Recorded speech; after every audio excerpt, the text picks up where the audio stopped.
یہ اچھی بات ہے، عرب لوگ مان لیتے ہیں بات۔ ہمارے یہاں بعض لوگ مناظرے کرتے ہیں اور مناظروں کا کوئی فیصلہ ہوتا نہیں ہے، دو پارٹیاں ہیں مناظرے کر رہے ہیں، ایک مناظرے کے بعد ایک پارٹی اپنا جناب بیان ریکارڈ کراتی ہے ہم جیت گئے، دوسری پارٹی والے کہتے ہیں ہم جیت گئے۔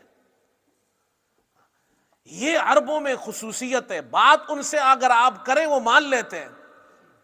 ایک مرتبہ ہم عمرے پر تھے تو ایک ساتھی میرے ساتھ تھا، احرام ہم نے پہنا ہوا ہے، اس نے تعویذ گلے میں لٹکایا ہوا تھا۔ اب وہ لوگ جناب وہاں کے جو علماء ہے وہ تو تعویذ کو ناجائز سمجھتے ہیں۔ دو آدمی، دو عالم تھے، نوجوان تھے حرم شریف کے اندر، انہوں نے ہمیں دیکھ لیا ہمارے ساتھی کے گلے میں تعویذ ہے، اس نے ایسا ہاتھ مارا، وہ تعویذ کو ایسا کھینچا تو اس کو جھٹکا لگا زور سے، میں نے اس کا ہاتھ پکڑ لیا۔ کہتے یہ شرک ہے، التمائم شرکن۔ میں نے کہا یہ تمیمہ نہیں ہے۔ خیر وہ ایک اس میں سمجھدار تھا، میں نے کہا بھائی یہ شرک نہیں ہے، اس لیے کہ یہ تعویذ میں نے لکھا ہے اور اس میں اندر قرآن کی آیتیں، اللہ کا نام ہے، تو قرآن کی آیات اور اللہ کا نام گلے میں لٹکانا شرک ہو گیا۔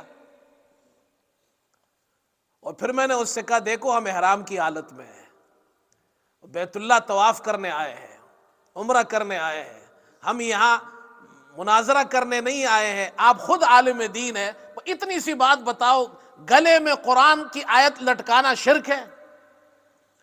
تو اس نے دوسرے ساتھی سے کہا چھوڑ دو اسے، تو خیر اس نے ہمیں چھوڑ دیا۔ میں نے ساتھی سے کہا یہ تعویذ چھپا کر رکھو، ان سے تو جان چھوٹ گئی ہے، آگے کسی اور نے پکڑ لیا تو ہم سارا دن یہی بحث کرتے رہیں گے، عمرہ کرنے آئے ہیں یا لوگوں سے بحث کرنے؟ تو خیر یہ ان میں خوبی ہے، وہ مان لیتے ہیں بات، ان کے علماء میں ایک بات ہے وہ مان لیتے ہیں بات۔